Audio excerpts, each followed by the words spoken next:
ओम नमः शिवाय। हर हर महादेव, हर हर महादेव। जैसा कि आप सभी भक्तों को पता है कि मेरे चैनल पर शिव पुराण की गाथा की व्याख्यान चल रहा है, तो चलिए शुरू करते हैं। हम लगभग अपनी शिव पुराण की कथा को संपूर्ण करने वाले हैं। हमने बहुत अध्याय पढ़ लिए हैं, अब हम इसके लास्टवें संहिता पर हैं और इस संहिता में हमारे कुछ अध्याय बच रहे हैं। शुरू करते हैं। 13वां अध्याय, कलिनाशक मंत्र। देवी पार्वती बोली, हे स्वामी, कलयुग में पाप रूपी अंधकार निरंतर बढ़ता ही जा रहा है। धर्म से विमुखता आ जाती है, धर्म के आचार विचार सभी परंपराएं एवं मर्यादाएं नष्ट हो जाती हैं।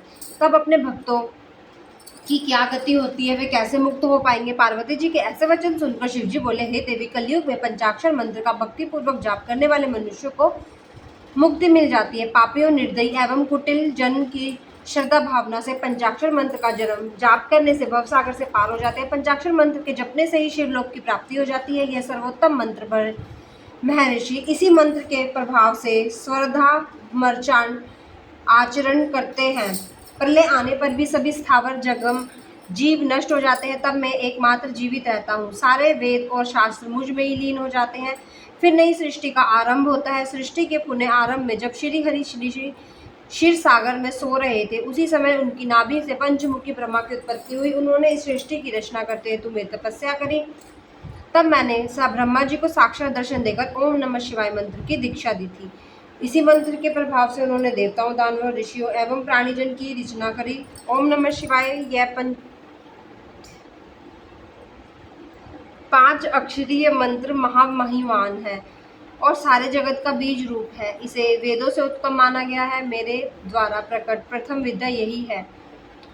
वामदेव इसके ऋषि हैं और पंक्ति छंद है। मैं इस वर्त मंत्र का देवता हूँ। यह मेरा प्रिय मंत्र है। पंचाक्षर मंत्र कलयुग में भव सागर से तारने वाला मंत्र है। 14वां अध्याय, व्रत ग्रहण करने का विधान। भगवान बोले, हे प्रिय, ऐसा व्रत जो क्रिया और श्रद्धा से हीनों निष्फल होता है, तभी सिद्ध व्यक्ति श्रद्धा भाव बढ़ाते हैं और तत्वज्ञाता गुरु की शरण में जाते हैं। प्राणीजन शरीर, मन और वाणी और उनका पूजन करते हैं और यथा योग्य वस्तुओं का दान करते हैं। इसलिए जब प्राणीजन गुरु की शरण में जाते हैं तो गुरु उन्हें मंत्र की दीक्षा देते हैं। जब शिष्य अहंकार का भाव समाप्त हो जाता है, तब उसे गिरिज से स्नान करा, आभूषण से भूषित कर, ब्राह्मणों का पूजन, फिर गौशाला या मंदिर में जाकर विधि पूर्वक ज्ञान का उपदेश दे। गुरु द्वारा दीक्षित मंत्र का प्रतिदिन 108 बार जाप करना चाहिए और परम गति प्राप्त होती है। वाचिका जप का फल 1 गुना, उपांशु जप का 100 गुना, मानस का 1000 गुना, सबर का लक्ष्य गुना होता है। मंत्र के अंत में ओमकार होना चाहिए। ध्यान के साथ मंत्र का जाप करना चाहिए। सूर्य, अग्नि, गुरु, चंद्रमा, दीपक, जल, ब्राह्मण और गो के पास ही जप करना चाहिए। वशीकरण हेतु पूर्व घात करने हेतु दक्षिण, धन की प्राप्ति हेतु पश्चिम, शांति हेतु उत्तर की ओर मुख करके जाप करना चाहिए।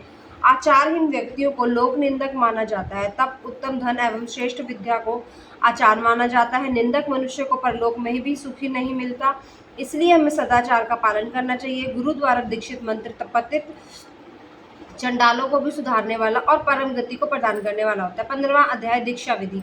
श्री कृष्ण बोले, हे महर्षि, अब आप मुझे शिव संस्कारों के बारे में बताइए। यह संस्कार। उपमन्यु बोले, हे श्री कृष्ण, मनुष्य द्वारा 6 मार्गों को शुद्ध कर लेना संस्कार कहलाता है। ज्ञान प्रदान करने वाले तथा बंधनों का नाश करने वाले संस्कार दीक्षा कहलाते हैं। शांभवी, शक्ति एवं मांत्री।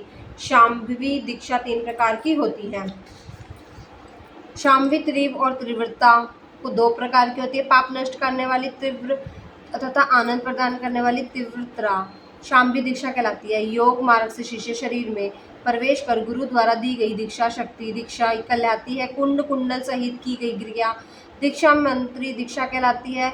शिष्य को अपने गुरु के गौरव को बढ़ाने नित्य हेतु नित्य पूजन करना चाहिए। गुरु और भगवान शिव में कोई अंतर नहीं मानना चाहिए। हमें अपने गुरु का अनुसरण करना चाहिए।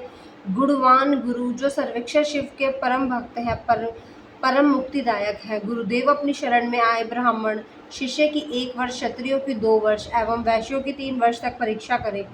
जो शिष्य दुख एवं ताड़ना पाकर भी मौन रहे और दुख का अनुभव ना करे और शिव तत्पात्र एवं शिव संस्कार योग्य मानना चाहिए। परीक्षा लेने हेतु गुरु को सप्रेम दीक्षा देनी चाहिए।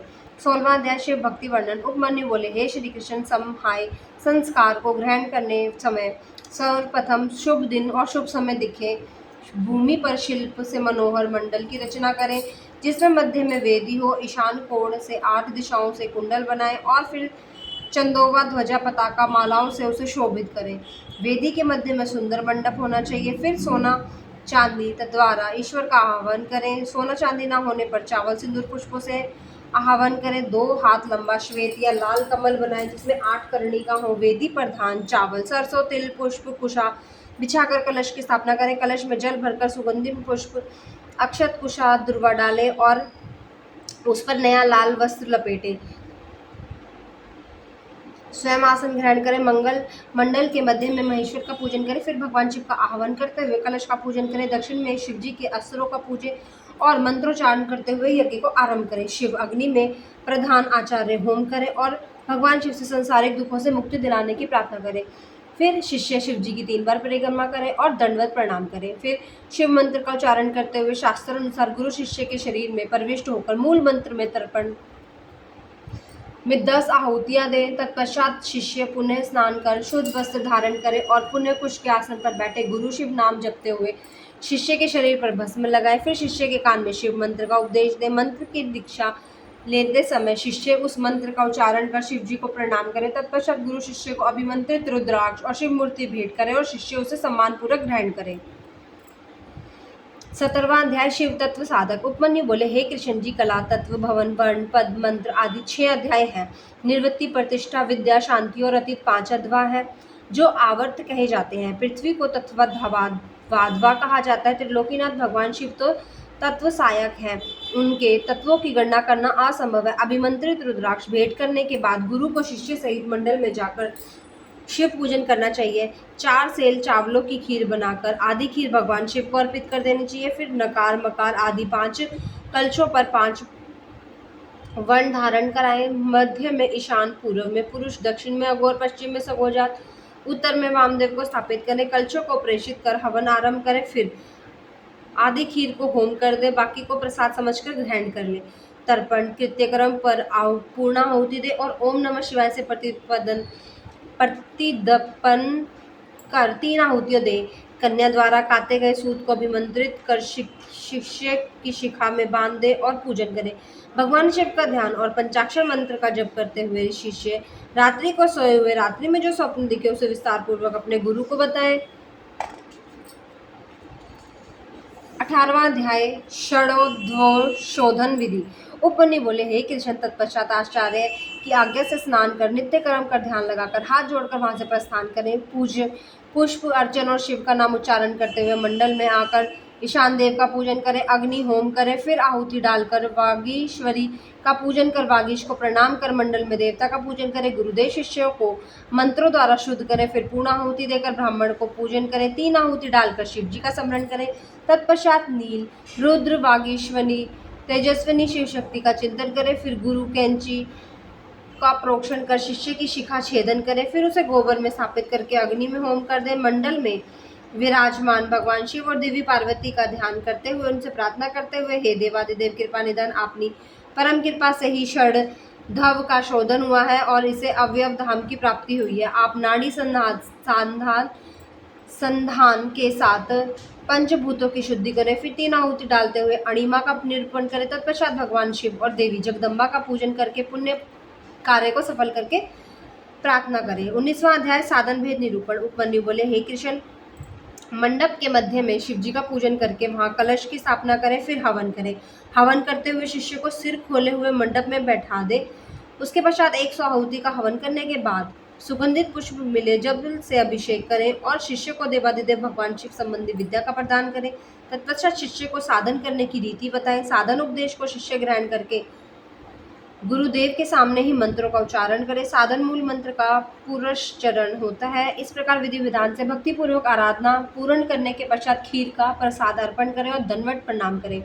तत्पश्चात आसन पर बैठकर भगवान शिव का स्मरण करते हुए ध्यान लगाकर दीक्षित मंत्र का जाप करना आरंभ कर दें। इस मंत्र के 1 करोड़ तत्वा सामर्थ्य अनुसार जप करें। इस प्रकार इस मंत्र का उपदेश देने वाले गुरु और उपदेश पाने वाले शिष्य के इस लोक और परलोक में कुछ भी ऐसा नहीं है जिसे प्राप्त नहीं करा जा सकता। 20वां अध्याय अभिषेक। उपमन्यु बोले, हे कृष्ण जी, जब शिष्य दीक्षित मंत्र को साध ले तब उसे पशुपति व्रत धारण कराएं, फिर उसे अभिषेक करने के लिए आसन पर बैठा दे। पंच कलाओं से पूर्ण कलश स्थापित करके भगवान शिव का पूजन करें। मध्य के कलश के जल से शिष्य का अभिषेक करें। फिर देवादिदेव भगवान शिव को सुंदर वस्त्र एवं आभूषणों से सुशोभित कर शिव मंडल में आराधना करनी आरंभ करें।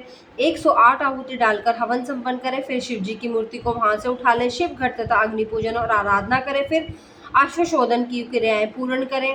भगवान शिव में असीम श्रद्धा और भक्ति भाव रखने वाले और शिव शास्त्रों को जानने वाले विद्वान और ज्ञानी ही शिव मंत्र को दुर्लभ समझते हैं, इसलिए शक्ति संस्कार का निरूपण करते हैं। 21वां अध्याय कर्म निरूपण। श्री कृष्ण बोले, हे महर्षि, अब आप मुझे कर्मकर्ता पुरुषों के नित्य कर्मों के बारे में बताइए। तब मुनिवर उपमन्यु बोले, श्री कृष्ण, सत्पुरुषों को प्रातःकाल ब्रह्म मुहूर्त में उठना चाहिए।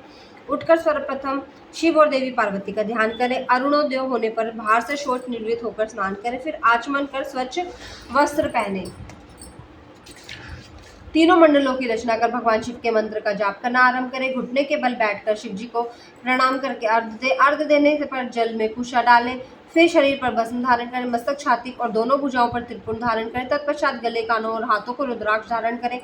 ब्राह्मणों को सफेद, लाल, पीत रंगीन नए कपड़े पहनाएं। वस्त्र धारण कराने के बाद पूजा के स्थान पर उत्तर की ओर मुख करके बैठे और हाथ जोड़कर अपने आराध्य देव त्रिलोकीनाथ भगवान शिव का ध्यान करें। ध्यान से उठने पर शिष्य नामाष्टक और पाठ कर गुरु को श्रद्धान्वित होकर प्रणाम करें।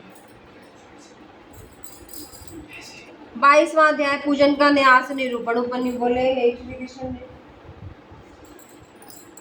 हे किशन जी, न्यास गृहस्थियों के कर्मानुसार 3 प्रकार का होता है। ब्रह्मचारियों के लिए उत्पत्ति न्यास, सन्यासियों के लिए लय न्यास और गृहस्थियों के लिए स्थित न्यास का विधान है। अंगूठे से लेकर कनिष्ठा की उंगली तक स्थित न्यास लय न्यास वाम अंगुष्ठ से दक्षिण अंगुष्ठ तक है।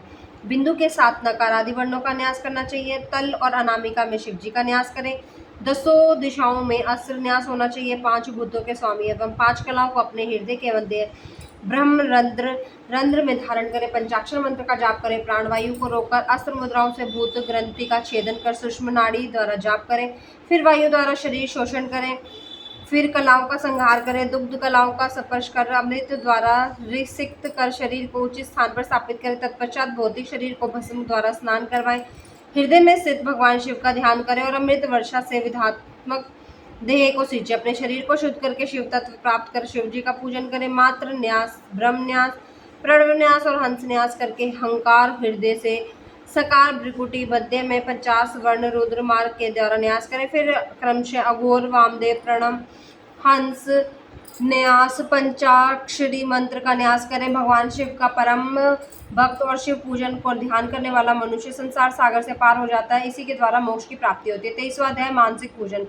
उपमन्यु बोले, श्री कृष्ण, अग्न्यास आदि कार्यों को पूरा करके फिर अपने मन द्वारा पूजन सामग्री की कल्पना करके सामग्री को जुटाकर उसके विधिपूर्वक विघ्न विनाशक श्री गणेश का पूजन करके दक्षिण और उत्तर में क्रमशः नंदी और सुभद्रा का पूजन करें। कमल के सुंदर कमल कोमल आसन पर त्रिलोकीनाथ भगवान शिवा देवी पार्वती को स्थापित करें। शिव पार्वती की स्थापना कमलासन पर करने के बाद भक्तिपूर्वक विधि विधान के अनुसार उनकी पूजा करें। पुष्प अर्पित करें, ध्यान करें और भावना में समिधा घृत से परमेश्वर की नाभि में होम करें। भ्रिकुटी के मध्य में परम पवित्र दीप ज्योति के आकार वाले भगवान शिव का ध्यान करें। यही वनाप्तिक भावन में आराधना है और इसे पूर्ण करने के बाद अग्नि या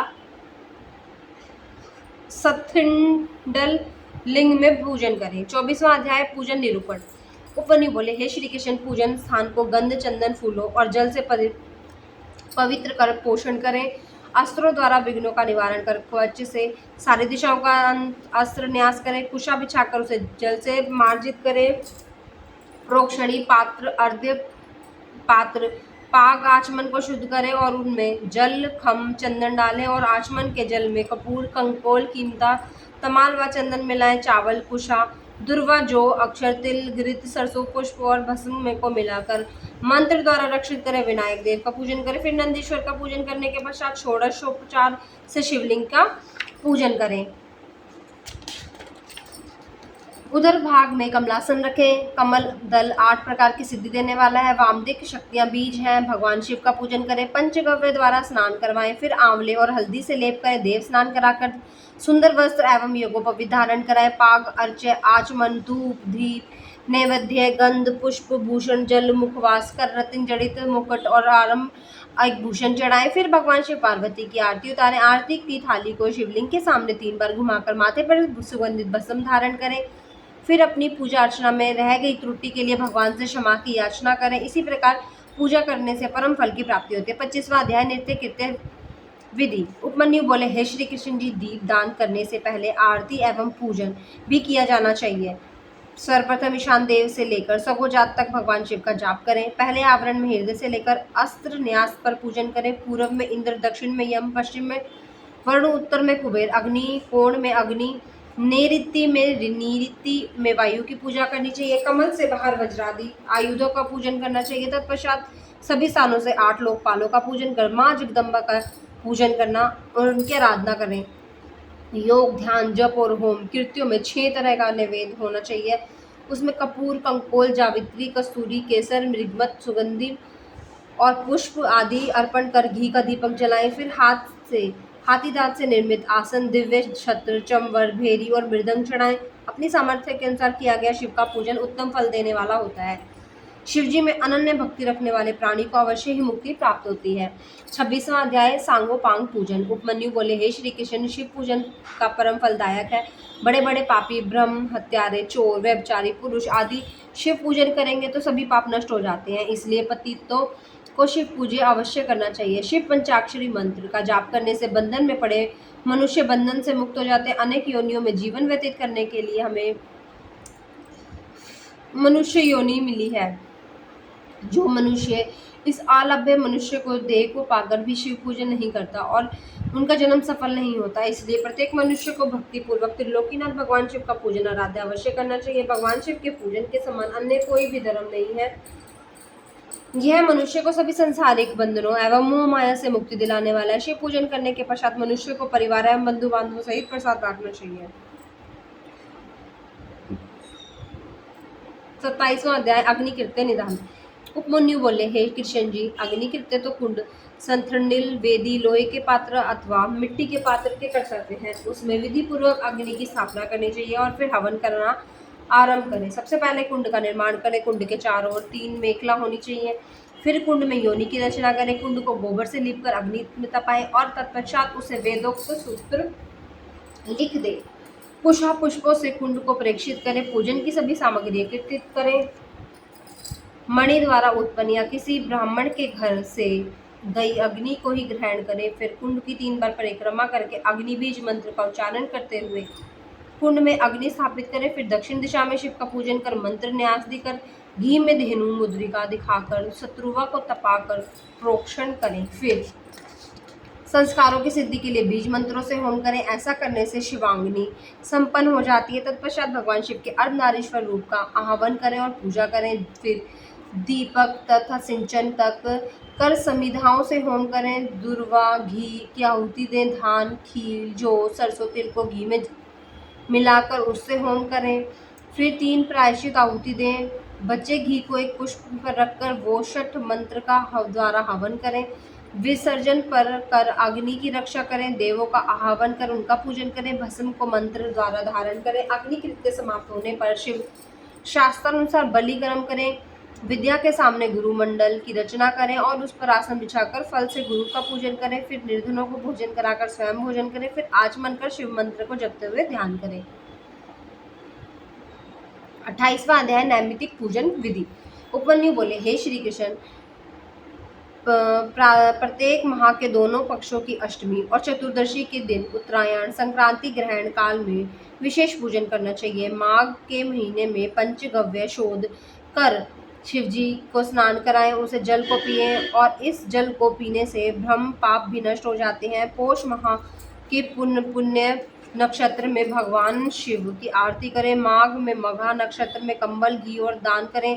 फागुन की उत्तरा फागुनी नक्षत्र के दिन बड़ा उत्सव करें। चित्रा नक्षत्र में चैत्र माह में शिवजी का ढोला उत्सव करें। वैशाख के विशाखा नक्षत्र में फूल मंडली उत्सव करें। जेठ महीने में मूल नक्षत्र में शीतल जल का कुंभ दान करें। आषाढ़ के उत्तराषाढ़ में पवित्र धारण करें, व्रत धारण करें। श्रावण माह के श्रवण नक्षत्र में प्राकृतिक प्रकार के सभी मंडल बनाकर उनका पूजन करें। उत्तरा भाद्रपद नक्षत्र में प्रोक्षण करें। पूर्वा षाढ़ा नक्षत्र में जल क्रीड़ा करें। असोज में खीर खाएं। शतभिक्षा नक्षत्र में अग्नि कर्म करें। कृतिका कार्तिक में कृतिका नक्षत्र पर सहज दीपक जलाकर उसका दान करें। मृगशीर महीने के आद्रा नक्षत्र में स्नान करें। अपने द्वारा किए गए बुरे कर्मों के लिए भगवान शिव से क्षमा की याचना करें। बुरे कार्यों के लिए प्रायश्चित करें और इस प्रकार नित्य पूजन के लिए इसी जन्म में मोक्ष की प्राप्ति होती है। 29वां अध्याय काम्यकरण निरूपण। श्री कृष्ण बोले, हे महर्षि, अब आप मुझसे शिव धर्म के अधिकारी पुरुषों का कर्तव्य कर्म और निरूपण करें। उपमन्यु बोले, हे कृष्ण, कर्म ऐहिक और आयुष्मिक दो प्रकार के होते हैं, जिसमें आयुषिक कर्म और क्रियामय, तपोमय, जनमय, ध्यानमय, सर्वमय आदि कुल 5 प्रकार के होते हैं। इन कर्मों की पूर्णता हेतु हवन, दान और पूजन आदि सब कर्म किए जाते हैं। शक्तिमान पुरुष इन कर्मों को सफल करते हैं। भगवान शिव ही अपने भक्तों की आज्ञा और शक्ति प्रदान करने वाले होते हैं, इसलिए उन्हीं पुरुषों को काम्य कर्म करना चाहिए। इन काम्य कर्म इस लोक और परलोक दोनों में परम फलदायक होते हैं। शिव महेश्वर है, सबके ईश्वर है, ज्ञान पूर्वक है, यज्ञ करने वाले शिव भक्ति महेश्वर है, इसलिए ही अभ्यंतर कर्म शिव और वाहक कर्म महेश्वर हैं। गंध रस वर्ण द्वारा भूमि परीक्षा कर पृथ्वी के पृष्ठ पर पूर्व दिशा की उत्पत्ति करें और मंडल की रचना करें। फिर सर्वेक्षर महेश्वर का पूजन करें। 3 तत्वों से युक्त त्रिलोकीनाथ शिव की मूर्ति के समक्ष शक्ति का आह्वान करें। तत्पश्चात 5 आवरणों का पूजन करना आवश्यक है। 30वां अध्याय आवरण पूजन विधि।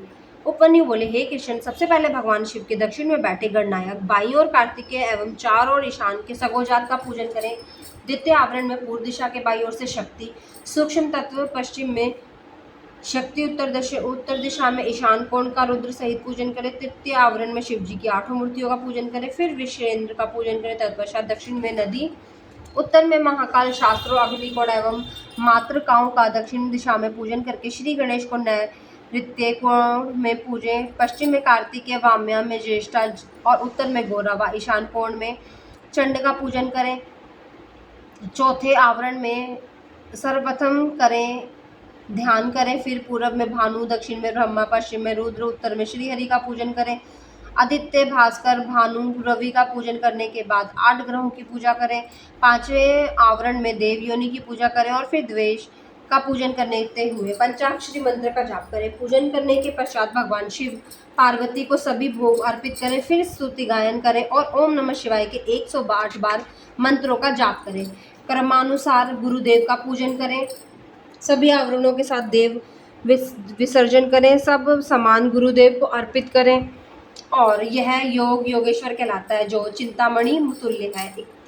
31वां अध्याय शिव स्तोत्र निरूपण। उपमन्यु बोले, हे कृष्ण, अब मैं आपको पंचवरण नामक पवित्र स्तोत्र सुनाता हूँ।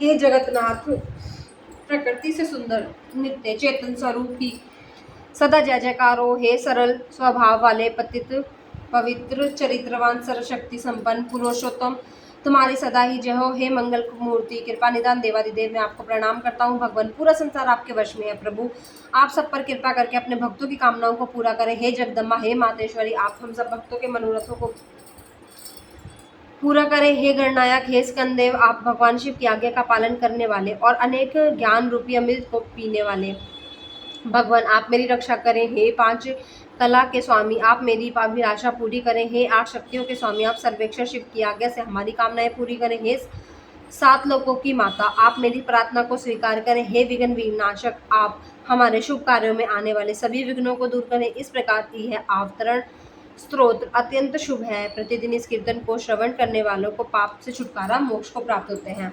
32वां अध्याय सिद्धि कर्मों का निरूपण। उपमन्यु बोले, कृष्ण जी, सर्वप्रथम प्राण वायु को जीतना चाहिए, क्योंकि इस पर विजय प्राप्त होने से सब वायु पर जीत मिल जाती है। कर्म अनुसार अभ्यस्त क्रिया, दया, प्राणायाम सब दोषों को हटा देता है। यह शरीर की भी रक्षा करता है। जब प्राण वायु पर विजय प्राप्त हो जाती है तो विष्ठा, मूत्र, कफ सभी बंद पड़ जाते हैं। श्वास वायु पर लंबी तथा देर से आने लगती है। हल्कापन, दुर्गम, उत्साह, बोलने में चतुर्य, सभी रोगों का विनाश सब प्राणायाम की सिद्धि से पूरे हो जाते हैं। इंद्रियों को वश में करने वाला प्रत्याहार, क्योंकि इंद्रियां ही विषयों में संलग्न होती हैं। सभी इंद्रियों को वश में कर लेना ही परम सुखकारी होता है। यही विद्वानों को ज्ञान और वैराग्य प्रदान करता है। अपनी इंद्रियों को वश में कर लेना से आत्मा का उद्धार होता है। अपने हृदय को एकाग्र करना और शिव चरणों को समर्पित कर देना ही सांसारिक बंधनों से मुक्ति प्रदान होती है। 33वां अध्याय लिंग स्थापना से फलागम। मुनिवर उपमन्यु श्री कृष्ण को पारलौकिक विधि से के बारे में बताता है। यह विधि सर्वोत्तम है। इस त्रिलोक में निवास करने वाले सभी प्राणी इस विधि का आश्रय लेकर अपने पद को प्राप्त करते हैं। सबने अपने पदों के अनुसार सुख, शासन और राज्य को प्राप्त करा है। भगवान शिव को श्वेत चंदन से जल से स्नान कराएं, श्वेत कमल से उनका पूजन करें, हाथ जोड़कर प्रणाम करें, उन्हें कमल के ही आसन पर विराजमान करें, धातु का शिवलिंग बनाकर उनकी पूजा करें, बेलपत्रों द्वारा कमल के दाईं ओर बैठे हुए भगवान शिव और देवी पार्वती का पूजा आराधना करें, फिर सुगंधित वस्तुओं से सुरभित करें। मूर्ति के दाईं ओर अंगूर, पश्चिम में मैनिसल, उत्तर में चंदन और पूर्व में हरिताल लगाएं। तत्पश्चात भगवान शिव की मूर्ति के चारों ओर गूगल और अगर की धूप दे, फिर उन्हें नए वस्त्र पहनाएं, फिर उन्हें खीर का नैवेद्य अर्पित करके घी का दीपक जलाएं। मंत्रोच्चारण करते हुए शिव जी की परिक्रमा करके हाथ जोड़कर प्रार्थना करें और अपने द्वारा किए गए अपराधों के लिए उनसे क्षमा की याचना करें। इस प्रकार पूजन करने से मोक्ष की प्राप्ति होती है। 34वां अध्याय लिंग स्थापना से शिव की प्राप्ति। मुनि उपमन्यु ने श्री कृष्ण से कहा, हे कृष्ण, जितने भी प्रकार की सिद्धियां हैं वे शिवलिंग की स्थापना करने से ही तत्काल सिद्ध हो जाती है। सारा संसार लिंग का ही रूप है, इसलिए इसकी प्रतिष्ठा से सबकी प्रतिष्ठा होती है। ब्रह्म, विष्णु और रुद्र कोई भी अपने पद पर स्थिर नहीं रह सकते। अब मैं तुम्हें विष्णु के लिंग के बारे में बताता हूँ। अब मैं तुम्हें भगवान शिव के लिंग के बारे में बताता हूँ। लिंग 3 गुणों को उत्पन्न करने का कारण है। वे आदि और अंत दोनों में संहित है। इस संसार का मूल प्रकृति है और इसी से चराचर जगत की उत्पत्ति हुई है। यह शुद्ध अशुद्ध, शुद्धाशुद्ध आदि से 3 प्रकार का है। सभी देवता और प्राणीजन इसी से उत्पन्न होकर अंत में इसी में लीन हो जाते हैं। इसलिए भगवान शिव को लिंग रूपी मानकर देवी पार्वती सहित उनका पूजन करा जाता है। भगवान शिव और देवी पार्वती की आज्ञा के बिना इस संसार में कुछ भी नहीं हो सकता। त्रिलोकी के प्रलय काल आने पर जब भयानक प्रलय मची थी, उस समय श्री हरि भगवान विष्णु क्षीर सागर में अथवा जल के बीच शैया में सो गए। तब उनके नाभि से कमल ब्रह्मा की उत्पत्ति हुई। शिवजी की माया से मोहित ब्रह्मा जी विष्णु के पास जाकर उनसे बोले, तुम कौन हो? यह कहकर उन्होंने निद्रा गमन श्री हरि को झंझोड़ दिया। तब जाकर श्री हरि ने आश्चर्य से अपने मुख के सम्मुख खड़े व्यक्ति को देखकर पूछा कि तुम कौन हो, यहाँ क्यों आए हो? यह सुनकर ब्रह्मा जी को क्रोध आ गया। तब उन्होंने दोनों ही अपने को बड़ा और सृष्टि का रचयिता मानकर आपस में झगड़ने लगे। जल्दी ही बढ़ते बढ़ते बात युद्ध तक पहुंच गए और ब्रह्मा विष्णु में भयंकर युद्ध होने लगा। तब त्रिलोकीनाथ भगवान शिव उस युद्ध को रोकने के लिए दिव्य अग्नि के समान प्रज्वलित लिंग के रूप में उनके बीच में प्रकट हो गए और उन्हें देखकर दोनों को आश्चर्यचकित हो गए और उनका अभिमान जाता रहा। तब वे उस लिंग के बारे से अंत तक की खोज करने लगे। ब्रह्म ने हंस का रूप धारण करके और तीव्र गति से ऊपर चले गए और श्री हरि वराह का रूप धारण करके नीचे की ओर गए। 1000 वर्षों तक भी लिंग के आदि अंत की तलाश में घूमते रहे, परंतु उन्हें कुछ भी नहीं मिला। उन्हें समझ आ गया कि यह कोई प्रकाशमान आत्मा है। तब ब्रह्मा जी और विष्णु जी ने दोनों ने हाथ जोड़कर श्रद्धा पूर्वक से प्रकाश पुंज शिवलिंग को प्रणाम करा। ओम नमः शिवाय। हर हर महादेव। अभी इस भाग में इतना ही। इससे आगे की कथा हम इससे अगले भाग में करेंगे। सभी शिव भक्तों से निवेदन है कि शिव पुराण की पूरी गाथा के लिए मेरे चैनल को लाइक, शेयर, सब्सक्राइब करें। ओम नमः शिवाय।